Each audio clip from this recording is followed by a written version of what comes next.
Welcome students, I am Prem Kumar. Today's topic is instrumentation of UV visible spectroscopy part 2.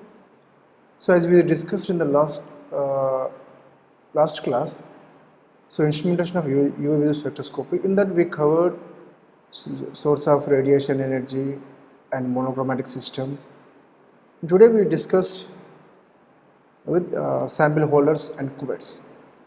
The cells or cuvettes are used for handling liquid samples. The cell may either be rectangular or cylindrical in nature. For study in UV region, the cells are prepared from quartz or fused silica, whereas color corrected fused glasses is used for visible region. The surfaces of absorption cells must be kept clean, so no fingerprints or blotches should be present on cells.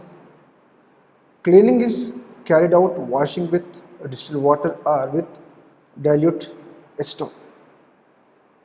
Then next one is a detector, a device which converts the light energy into electrical signals that are displaced on readout devices.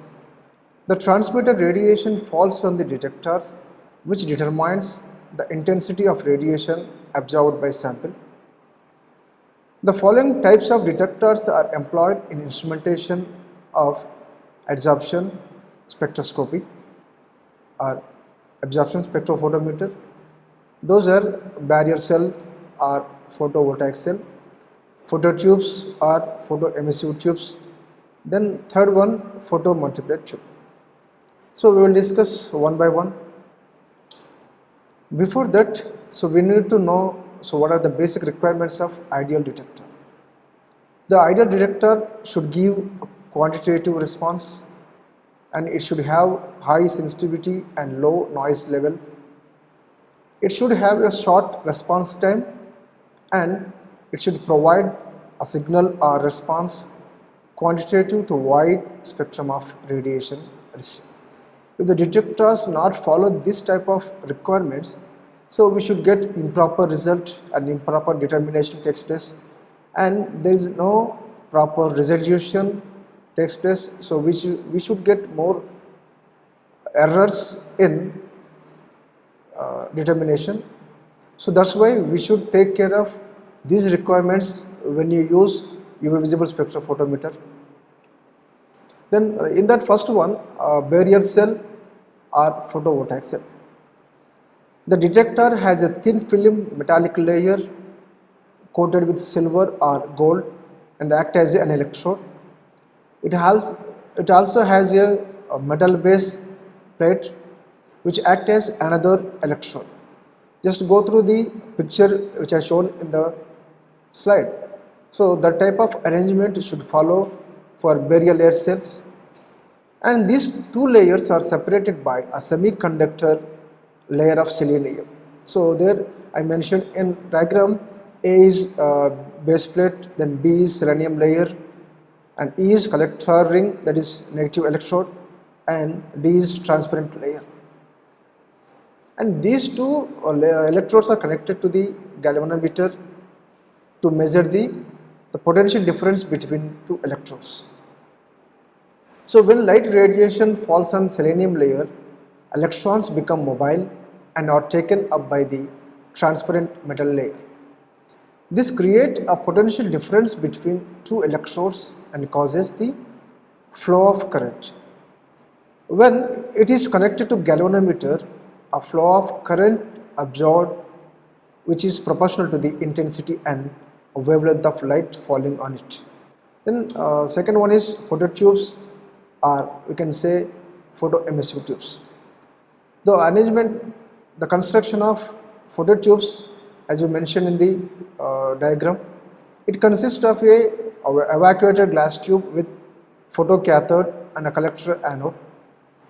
The surface of photocathode is coated with a layer of elements like cesium, silver oxide, or mixture of them.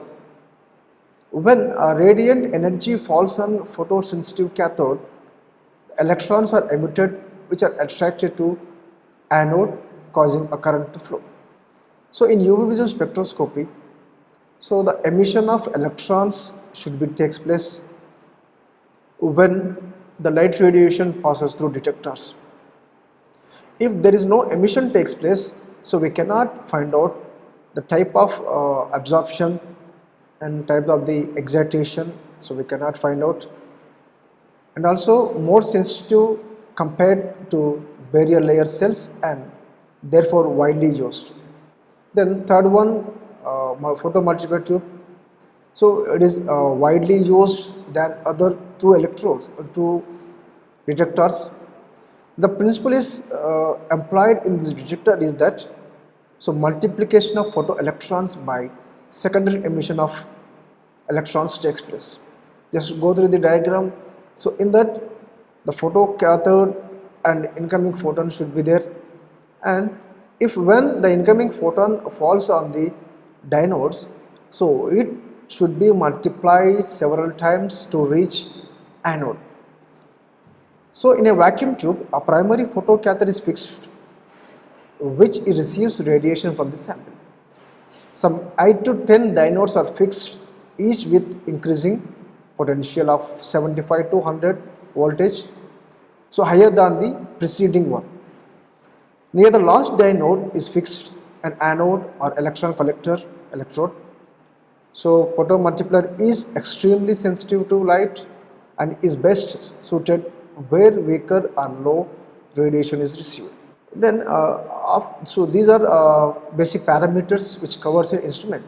So coming to instrument design, so here depending upon the monochromators like filters or dispersing devices used to isolate and transmit a narrow beam of radiant energy from the incident light determines whether that instrument is classified as photometer or a spectrophotometer.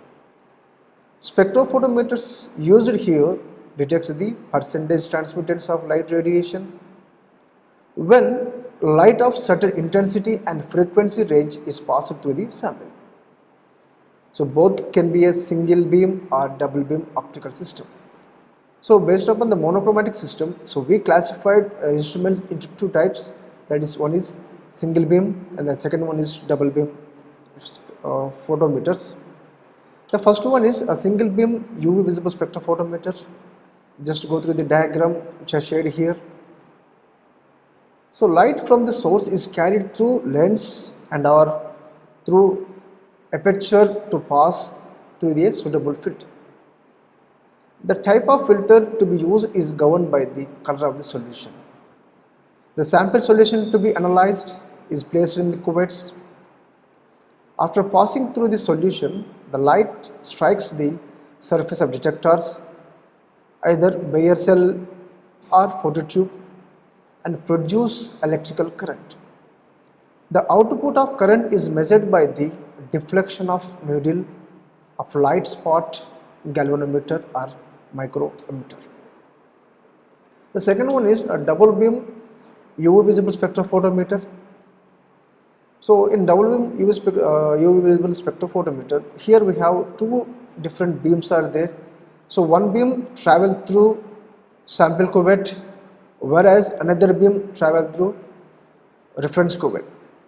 So then these two are collected by two different detectors, and finally these detectors are connected together to give readout. So when lights travel from the source to gratings, so here we are using so many mirrors to reflection to two different beams. If there is no reflection takes place, so no passage of light towards sample beam as well as reverse beam. So by using these two beams, we can identify the nature of the sample at a time along with reference. So in the reference beam, so here we use the reference sample. So absence of sample, so we use all the solvents, all the reagents which we are used to prepare the sample solution, the final solution. So that's why absence of sample, so we call it as a reference. So that reference should be used for the nullify the errors before adding the sample to the sample cuvettes. So double beam instrument is the one of instrument in which two beams are formed in the space by a U-shaped mirror called as beam splitter or beam chopper. The chopper is a device consists of circular disc. One third of the disc is opaque and one third of disc is transparent. So remaining one third is mirror. So it splits the monochromatic beam of light into two beams of equal intensities. Then finally we have applications for UV visible spectroscopy. So here so many applications are used, but I give some examples of applications. In that, first one is qualitative and quantitative analysis. So in this type of application is used for characterizing aromatic compounds and conjugated olefins. It can be also used to find out molar concentration of the solute under some studies. Then detection of impurities also takes place by the UV visible spectroscopy. It is one of the important methods to detect impurities in organic solvents. If impurities are present, then we should get additional peaks can be absorbed due to impurities in the sample, and it can be compared with that of standard raw materials. If there is no impurities, then we should get a proper result of determination of the known sample as well as unknown sample. Then third one, structure of compound should be elucidated. The presence of or absence of unsaturation, the presence of heteroatoms like sulfur, nitrogen, oxygen or halogens can be determined. And next one is structural analysis of organic compounds. So in it, so we have four different categories. In that, first one is effect of conjugation, effect of geometric isomerism, then alkyl substitution shifts, and then number of rings present in the structure. In first one of structure analysis, that is effect of conjugation. In this, extended conjugation shifts the lambda max to longer lambda max, that is bathochromic shift takes place, and reduction of this compound or saturation of double bonds leads to the opposite effect, that is hypsochromic shift. By conjugation effect, so we should get two types of shifts here. One is bathochromic and second one is hypsochromic shift. Then second one is effect of geometric isomerism. So in this, trans isomers absorbs at longer wavelength than cis isomers. Cis to trans conversion is bathochromic shift and hyperchromic shift. Then third one, alkyl substitution. So it always shifts the lambda max to longer wavelength, that is bathochromic shift. So lambda max to longer wavelength. Then fourth one, a number of rings. The addition of rings causes bathochromic shift. So these shifts may give the deviation from the result to the of Bayes deviation. So there we should get positive deviation as well as negative deviation. Along with this, we should determine the nature of the compounds by using UV visible spectroscopy, and also the percentage purity and the amount of the drugs which is present in the known sample which compared to pure sample, and also the stability of drugs should be done by using UV visible spectroscopy. And this is for today. Next class, so we will discuss infrared spectroscopy. Thank you.